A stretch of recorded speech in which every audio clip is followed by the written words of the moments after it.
Welcome to Pete and Hannah's Watch List. I'm your host, Pete Mitchell. I'm here with my great co-host, Hannah. Hello, people.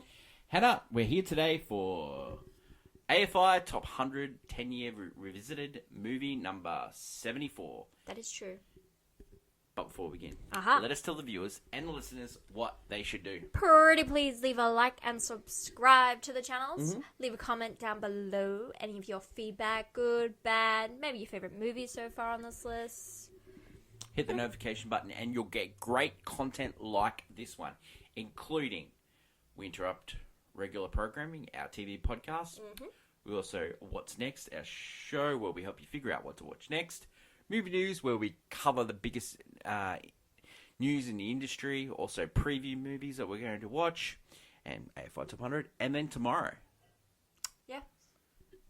We have a Movie Draft, year 2000.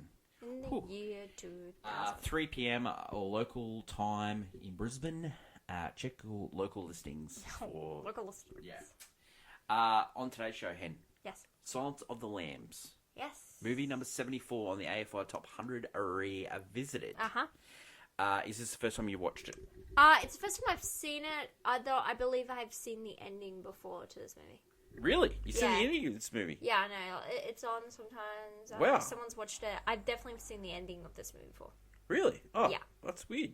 Yeah, no, people watch this movie. It's Yeah. a strange thing. But, yeah, I've seen the ending.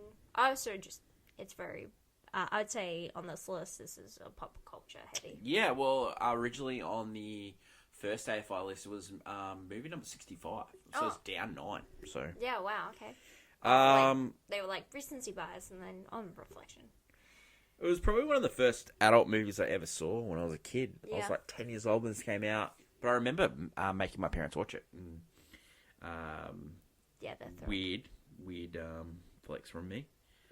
They would have been thrilled because, oh my god, did they love crime? Crime, boy. I don't know. know. Let's talk about the movie. Yeah. So this movie is the elevator pitch. Trainee FBI agent is been given the task of interviewing a serial killer to find another serial killer. Yes. That's what we get. Yeah. This movie was released on February 14th, 1991. February 14th, really early. Valentine's Day movie. Yeah, Valentine's Day movie. Where do we watch this movie? In Australia, it's available on Amazon Prime Video. Yes. It's the MGM sort of connection. Yeah. Reason why I say MGM is because Orion Pictures was bought out by MGM in the late 90s. Oh, gotcha. Now, Orion Pictures. Okay. I'm going to give you some of their movies. Tell me about it. See if you know any of these movies. Tell me. Right. One, Dances with Wolves. Okay. Is the highest grossing movie of theirs. Yes. 424 million. 2, Silence of the Lambs. 272. Some of these movies are great. Addams Family, 191. First Blood, 125. Wow. The Terminator, 78.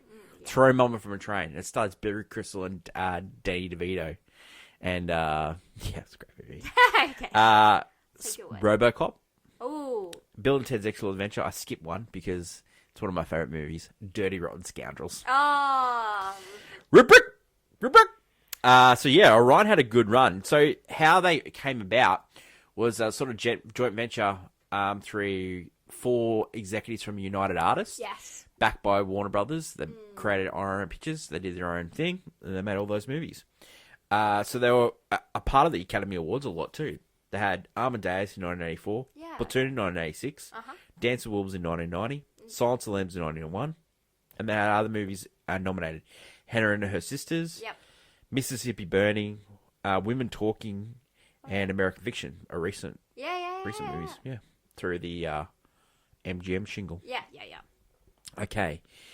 This movie is based on a book. And the book was written by Thomas Harris, who has written a few books. Black Sunday, Red Dragon, The Silence of the Lambs, Hannibal Rising, and Carrie Mara. He sold 50 million books. He had a run there. 50 million books. This movie alone had sold 10 million copies by itself. Yeah. The first movie that was adapted was Red Dragon. It was called Manhunter. It was directed by the great Michael Mann, who directed Heat. Oh, okay, yeah. Manhunter had Brian Cox play Hannibal Lecter. Yes. Brian Cox went on to play the father in Succession. Yes, yes. So another real serial killer. Yeah. Orion Pictures had bought the rights. How they got the rights was Gene Hackman had bought the rights for Silence of the Lambs because he read the book. Oh, okay, yeah. And he said, I need to buy the rights for this. Wow, all right. And so he read the book, bought the rights. Jodie Foster was also trying to buy the rights as well.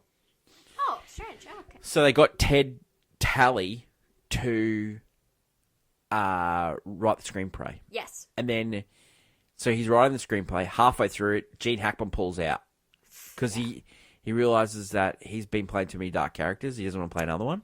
Understandable. Because he was either going to play Hannibal Lecter or he's going to play the FBI agent.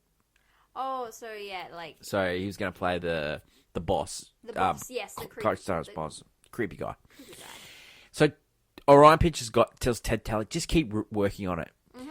They give it to Jonathan Demme. Jonathan Demme loves it. And then rest is history. Yes. So, Interesting. Yeah, I did... budget for this movie was $19 million. It was a pretty hefty budget at the time. Yeah. Produced by Kenneth Utt and Edward Saxon. Kenneth worked on French Connection, worked on all that jazz. Like, he was in a lot of these movies, so it's his biggest movie. The director, Jonathan Demme, he went on to direct Philadelphia after this. Oh, okay, yeah. But he's like a TV guy. He directed Married to the Mob. Oh, Yeah, okay, yeah, so it starred Michelle Pfeiffer, Matthew Modine. So he was putting the actors together. So while Ted Talley was writing the script, putting the act together, so he went after... So first off, there is a lot of actors that were up for these roles. And a lot of people auditioned, because this is the biggest book. Like, in 1988... Yeah, people know about this one. They were, like, clamoring to get this one. Now, even though Red Dragon, Mindhunter, was a big miss, and the guy that owned the rights to De Laurentiis, he gave the rights to Orion Pictures for free, because he couldn't make anything to go over these.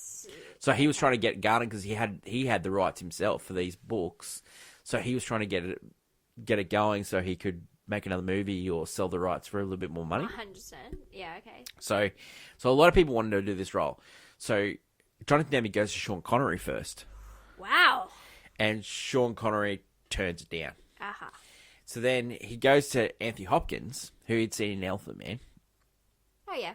And Anthony Hopkins had been trying to be a big star in America. It just hadn't worked. He goes, Silence of the Lambs, this is a nursery rhyme? And he goes, no, you should read this. 10 pages in, he goes, this is the best role I've ever read.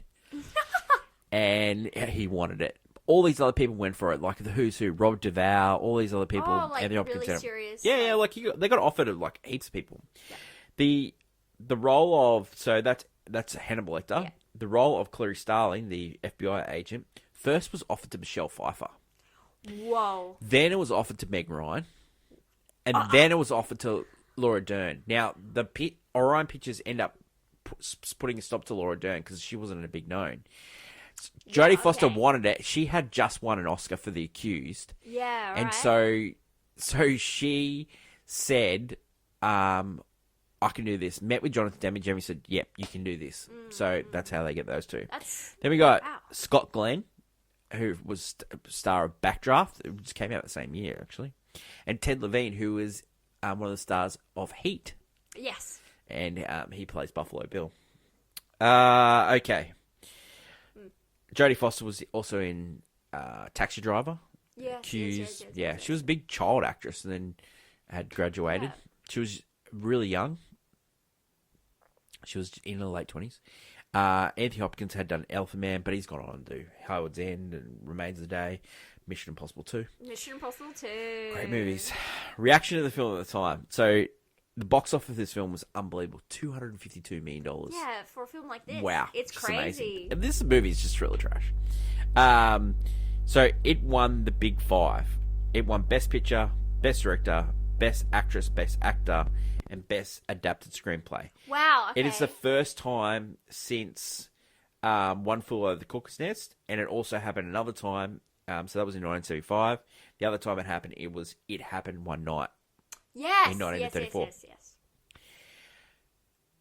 Best actor, Anthony Hopkins, he had the shortest screen time to win Best Actor since David Niven in Separate Tables in 1958. Oh, yeah. He was in the movie 24 minutes and 52 seconds. David Niven was in 23 minutes and 39 seconds. Oh, okay, cool. He only appears in 21% of the film. So David Niven appeared in more percentage of the film. Yes.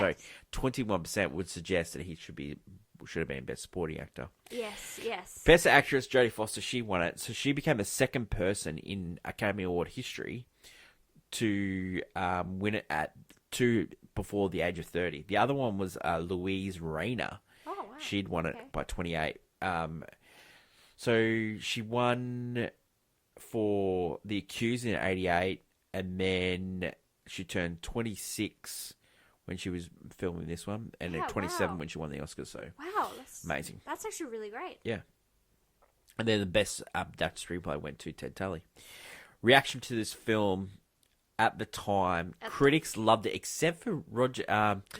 No, Richard Siskel. He's Offsider. He was the only one that didn't like it, and he copped a lot of grief over the years. Oh, really? Yeah, he didn't like it because of the horror nature. Because this movie was classed as a horror thriller. It is. Yeah. It is such a thing. Okay, so people recently, on Rotten Tomatoes is 95, Letterboxd is 4.3. You can also follow Pete and Hannah's Watchlist on Letterboxd, just to let you know. IMDb 8.6. Now, a lot of people have been critical of this movie recently, especially for the Bill character. Oh, okay. Because just how in a negative light for trans people. Yes. Yeah. Technically, yes. Very much so. And then also the depiction of Clarice Starling. Yes. Yeah, so she, because she's the only woman in that industry at the time, and so just the way it was portrayed. So a lot of people are unhappy with that. Yeah. And the fact that this movie won all the Academy Awards and it was depicting a guy that was skinning women, like, it wasn't really loved at the time, but this swept all the Oscars as well. Yeah. Interesting. It is almost like a sour taste in a weird way. Before we get on to clickbait, I just want to say that this poster for this movie is amazing. Like, look at the poster here. It is brilliant. No. It is brilliant. No. It's scary. It's a really good poster. It's a really good poster. Every Thursday on Movie News, we do a segment called Clickbait, and we also do it here on AFI Top 100. Mm-hmm. The hottest of hot takes. Hannah, what's your hot take? It's between how stupid the police are in this movie and people in general in this movie / the misogynist nature of this entire movie. She's and she's not the only, she's still a student. She's not a full agent. She's training. Yeah, she's training. And they bring her, and the head, this FBI agent is bringing her in basically because he kind of fancies her in a weird way because he's being a little bit, that's why Hannibal Lecter thinks that's why she's joined the case. Not because she's talented or anything. Well, in a later book and also in a later television series, it was intimated that they had slept together. Yeah. But then it's a thing of stupidity. Anyway, she gets brought on this case even though despite, she does not have the problem. Who lets someone in training go and meet one of the deadliest men alive? You don't do that. You're not following any protocols whatsoever. Not only this, there's a part of this film where the cops let the convicted murderer have a second dinner. I get one dinner, but two? What are you doing? There's some stupid, I'm not a cop, and there's a lot of protocols to follow. You're not a cop? I'm not a cop. But seriously, there's some just basic common sense when you're dealing with psychopaths. You should know. To catch a killer, this whole movie, to catch one, you gotta need help from another who, again, is just probably gonna use you to get out. It's simplest things, The simplest things. It's the simplest things. Anyway, but she also uses the fact that men are. She does kind of use them to her advantage. When she goes and meets with guys, the bug guys, one of them is flirting with her and she's kind of flirting back with him. Oh, you fancy me. And it's dude, a lot of men have hit on you and you're what? either I don't know if she's taking it. It's a weird thing. Like, she's still a pretty strong character. I'm surprised by it, despite all the misogyny. Like, even when he tells off we shouldn't be talking in front of women, she's like, you shouldn't say that. It then will become a thing between all the men. Yeah. And he's like, oh, sorry. Yeah, you should be leading by example. Yeah, that's what she says. I'm like, that's smart. Yeah, but smart. then I don't know. She then numerously like leans on him, and in a weird way, it's hard. It's complicated. My clickbait Stupid is a sort of on the same lines, but I think this is a better movie with Michelle Pfeiffer as Clarice Starling. I think any movie with Michelle Pfeiffer in it. Yeah, I don't know. It's hard to say because she won Best Actress, and it's hard to say. I just think this needs a little bit more of a. This is gonna sound creepy. I think you need sexual tension between Hannibal Lecter and Clarice Starling for it to work. I understand what you're saying in a weird way. I see it more as because we've seen this kind of theme go many, many times now. Like, virtually there are so many TV shows where but it always is. It feels more like a romantic relationship when it comes to these two. It's more so a student teacher, more like Hannibal Lecter's teaching Clarice the way of a killer, and he's using her for kind of like a pet, in a way.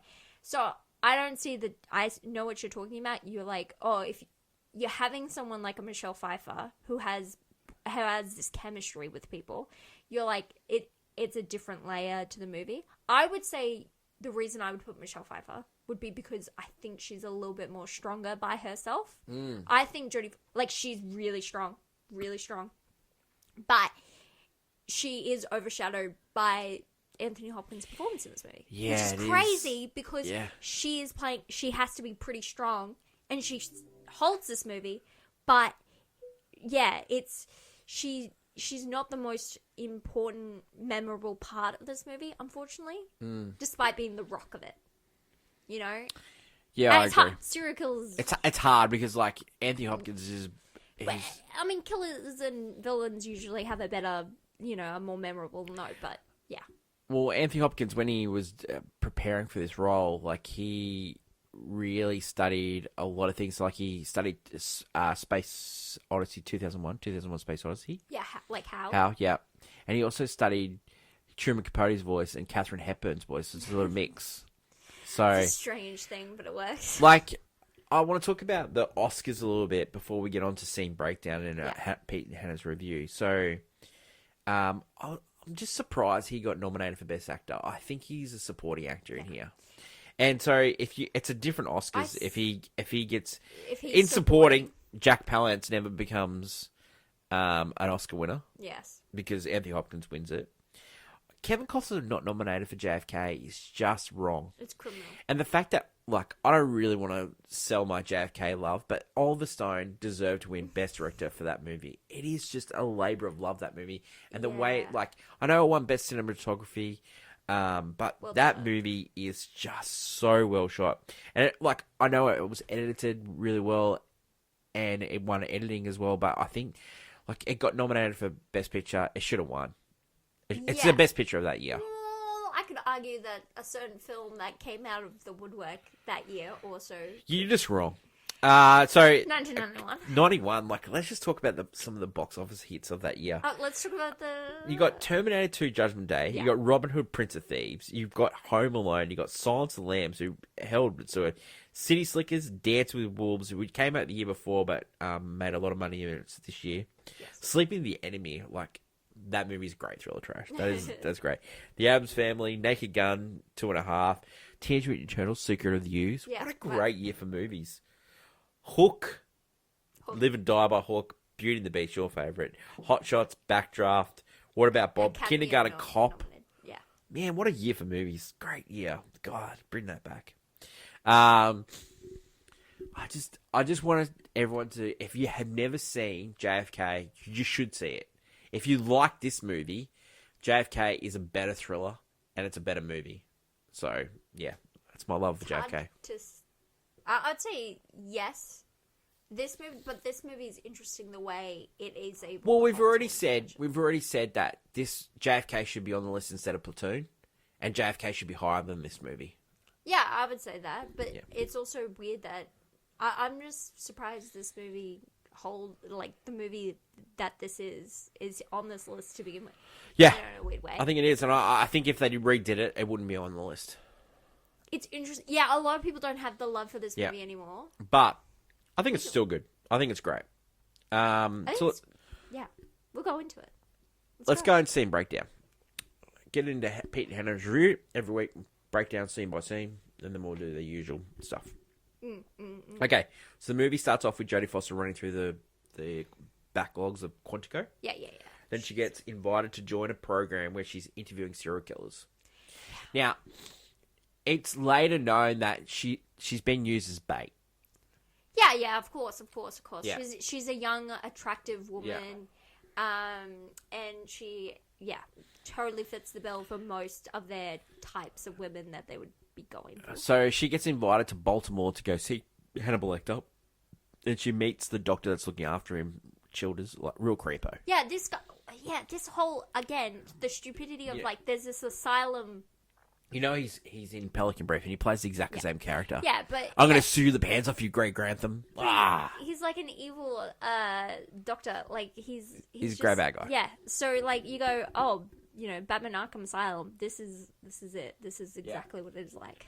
So we're 10 minutes into the movie and then we meet Hannibal Lecter the first time. And when you see this movie and just rewatching it, God, what a performance this movie is. What a performance from Hannibal. Like, from Hopkins. Like, I know they've he dipped into the well again. They did Red Dragon. They did Hannibal. They did, yeah. He said it was a mistake. I think it was a cash grab from him because Jodie Foster never came back. Julie Moore. She knew. You know the sequel was directed by Ridley Scott. Yes, I know. I've seen it. It's just amazing. It's an incredible performance. It immediately hooks you in. And just the way it's shot as well, like he's in the cage. Yeah. And then a scene later where he's in darkness at the start and then it's lit up at the end of the scene. Yeah. Just so good. Yeah, but also just Jonathan Demme's really cooking. They built the way they built it up, like she gets told all the rules. You haven't even seen this guy yet. Yeah. She gets told all these rules about not touching and not doing this, no staples, blah blah blah. She breaks all of them. Yeah, it's crazy when you meet him. You're like, she's told also not to get personal with him, and she gets personal within the first 2 seconds of it. Yeah, because she's like, this is the way to go. And Hannibal is just playing with Starling, just like a plaything. Yeah, just like a toy. Himself. Yeah, he's loving it. And then when she's walking out, Starling gets jizz all over her face, but that guy throws jizz, and then the next door neighbor. And then Hannibal goes, "No, I didn't have anything to do with that. I'm going to get that guy." His whole thing is I'm a gentleman, and everyone is below me. I would never allow such a thing. So Hannibal feels sorry for her, so he gives her a clue. So she starts chasing that clue down, and it ends up when she gets to the end of the clue, it's Moffat's head. Yeah, I would say This is also an extension of he's feeling sorry for her in a way of he knows when she's low, this is when he's gonna pick her up. I'll give you a clue. This is him building his relationship with her where he knows he'll eventually get what he So wants she goes back to the Baltimore and then she's wet and he offers her a towel. Yeah. And then you don't see him because you can't see him because it's dark. Because that's the way it's his time of the day where it's dark. And they've got this evangelist playing in the background. Yeah, the TV, yeah. Yeah. And so he told them, when you leave, that goes really up loud. Yeah. Because so this is the he's form trying to, of, punishment. He may have had a hand in hurting someone, so he's like... So... Lecter's trying to get information out of Starling, ask her personal stuff, and Starling's trying to resist. A quid pro quo kind of thing. Yeah, well, that's what he says in the latest scene. Yeah. So he offers the fact that Bill is trying to search for his next victim. Yeah. So Bill looks for his next victim, and he selects his next victim, and the next victim is Just happens to be the daughter of a senator. Yeah. Which is not a coincidence, because he's sort of working with Hannibal, we find out later. Yeah. In a way. In a weird way. So he selects and captures a nick victim. Now, the basis of that capture was actually Ted Bundy. Ted Bundy did the exact same thing. I thought so, because again, stupid, I'd never, ever, like, I know there's, like, oh, you know, like, if the guy is moving furniture with a broken arm in the middle of the night, please do not go near that thing. Please. Yeah. And then he tells you, oh, it's easier if you hop in my van while I you push go it first. in. Yeah. Like, no, Always, never. Yeah, Never. never walk backwards when you're I'm lifting sorry, as well. and if your cat is calling for you, go Yeah. straight to it. Yeah. Don't be an idiot. So then, at this stage, she gets captured, and then there's a body found, and then they find out the body, previous victim, previous victim, and he's skinning victims. Yeah, and they don't understand, like, this has been the calling card. So at this stage, we're in the sheriff's office, and we get a flashback of Starling with her dead father, who was a marshal, and he died on the job. Yeah. And then it goes into this thing where all the sheriffs are in there, and she kicks them out, basically. Yeah. And then you get that scene where you were talking about before, where she says, you know, you need to lead by example. You're a guy around other guys, and I'm the only woman. You need to lead by example. It's a strange thing, but it needs to be there. Then we find the moth in the throat, and that's sort of the link. Yes. Yeah, and then she goes and talks to these bug guys, because, again, they find out that this bug is only original in Asia. Yeah. So immediately, you're like... Well, it narrows the field down. It does, because who was caught with a bug coming in, you know? So we now know the senator's daughter's been taken, and then there's a deal offered to Lecter. Yep. And so Starling is told to give him the deal, and it's like being on this island. So, and he doesn't like that. So then, the deal that he wants to know about Starling. So he goes, quick pro quo, you give me information, I'll give you. So she gives up the information where her father was killed. Yeah. And so, then he was like, how did that make you feel? And then she's asking for information. And then it's sort of like a back and forth. He's trying to get more information out of her. Yeah, because he wants to know. He's basically trying to be a therapist again. But also with is that when Hannibal Lecter gives clues, it's always like in some sort of like anagram or some sort of like riddle. He's like, riddle me this, and then she knows. She plays around with it. Yeah, sure. She eventually figures it out. So while this is happening, we get the scene with Bill, and then he's throwing the lotion down in the pit. Yeah. And then, he gets a famous line where it rubs the lotion on the skin. It rubs the lotion on the skin, and then it puts the bottle in the basket, and the basket comes back up. And then it gets that little annoying dog. Like, I'm just loving this. Just loving it. After that, because then we get Childers trying to get involved in this case, because he thinks that he can get some notoriety out of this. We get the famous mask. That mask was created by the guy that creates Hockey Mask. So the mask that's how Hannibal wears the famous mask. Oh, wow. Yeah. Wow. Yeah. Okay. So they do a deal, and so he gets flown to Memphis, where the senator is. Yes. He's totally inappropriate with the senator, asks about how, did you breastfeed, and all this, your nipples are tough, and all that stuff like that. And then finally, like, how would it feel? You know, you've already wasted time on this case, like Starling and the boss of the FBI have all wasted the taste. If you do this deal with me, give me information, I will give you up. So he ends up giving up Bill's name, and then he gets taken to this hotel.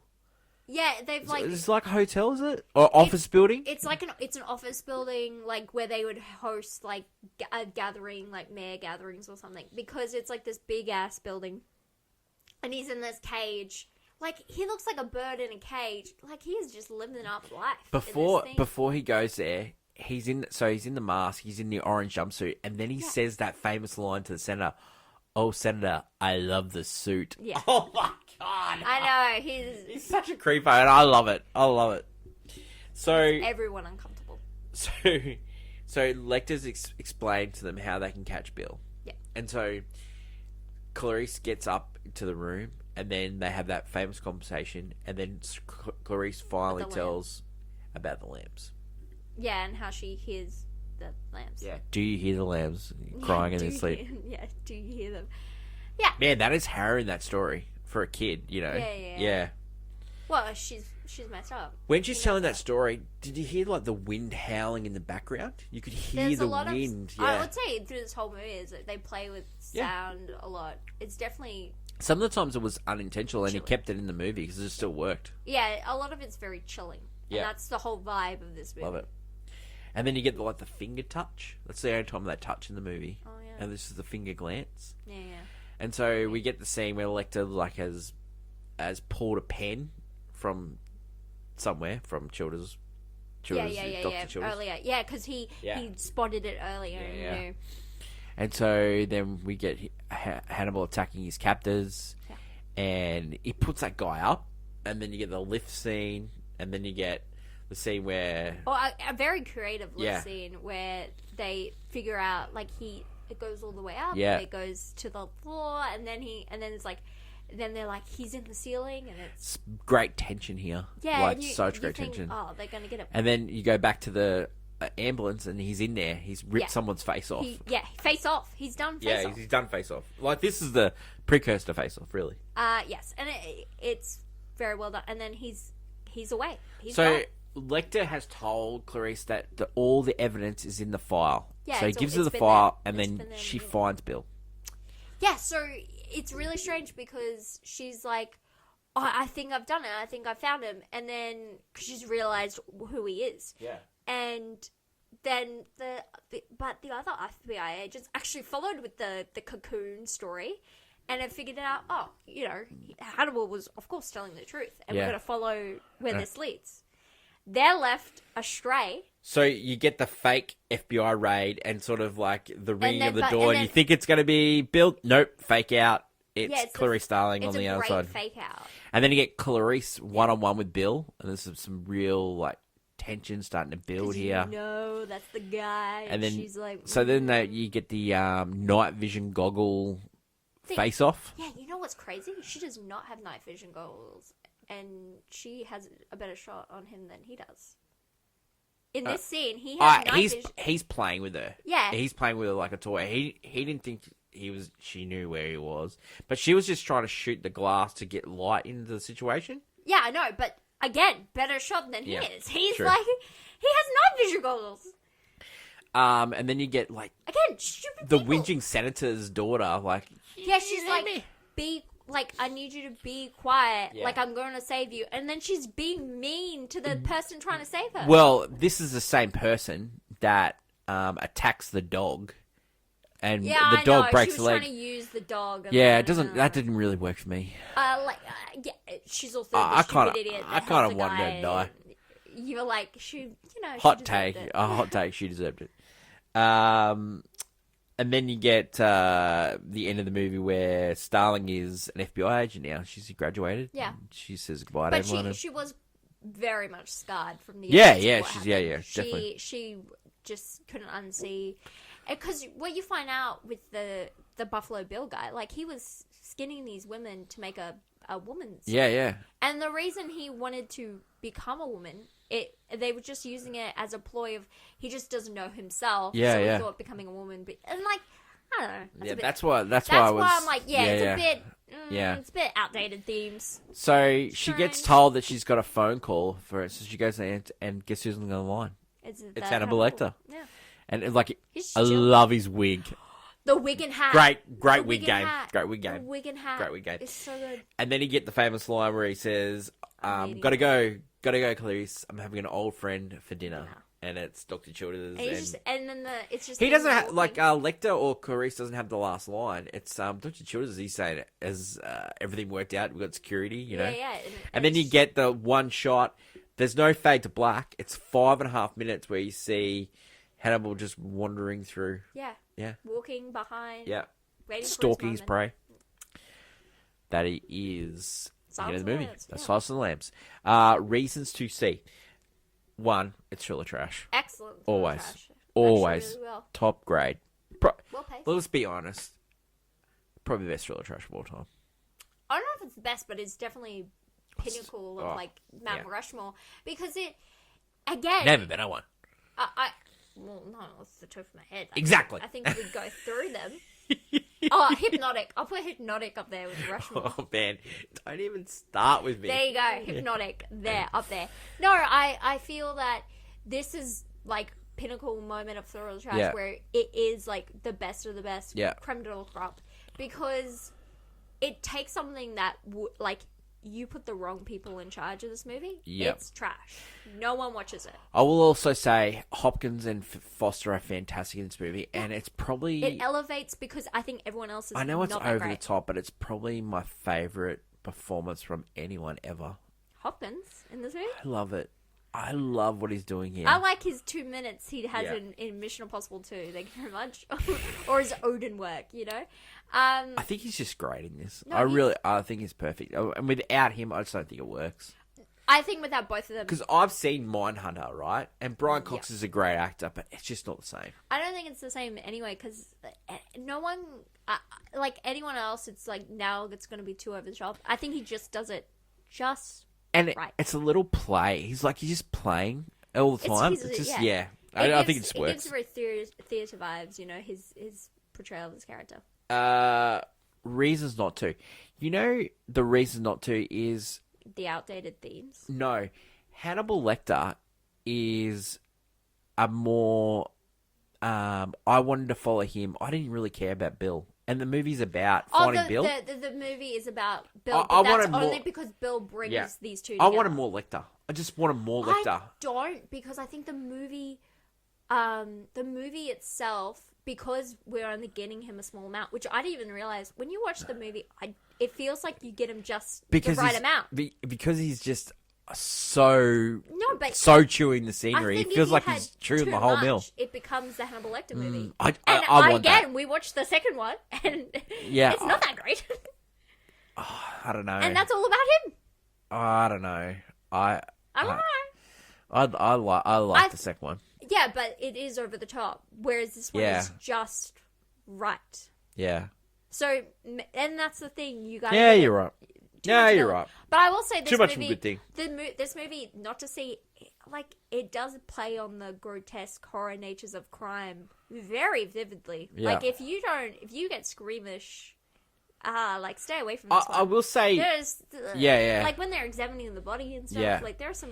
It just feels like. I will say chilling, the Red Dragon, the movie. It's more like grotesque horror. Well, there's more cases. Yeah. So he's like, because they remade Mindhunter and it was called Red Dragon, and Edward Norton played the character, and Graham, his name is, and it just worked because there was more cases and there was more crime scenes and all that stuff like that. So I preferred that type of movie. Like there wasn't enough of cases. Like there needed to be more victims. Yeah. Okay, you're saying that it got to the senator really quickly. I just thought. There wasn't another, find a murderer. They found only one body, like where all the other bodies. I know that you could see all that stuff. It just, I don't know. They could have fleshed that out a little bit more.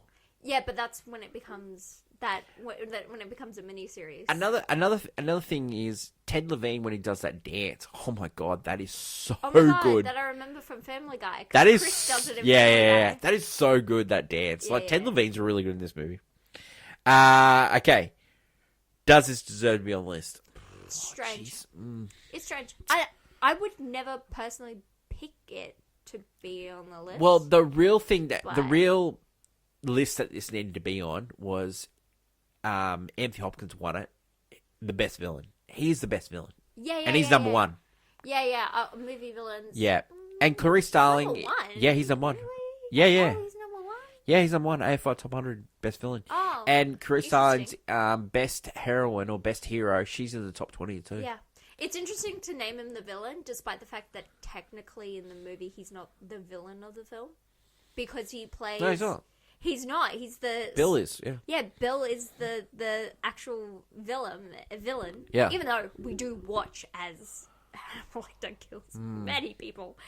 It's strange. It's a strange thing. Do you think it deserves to be on the list?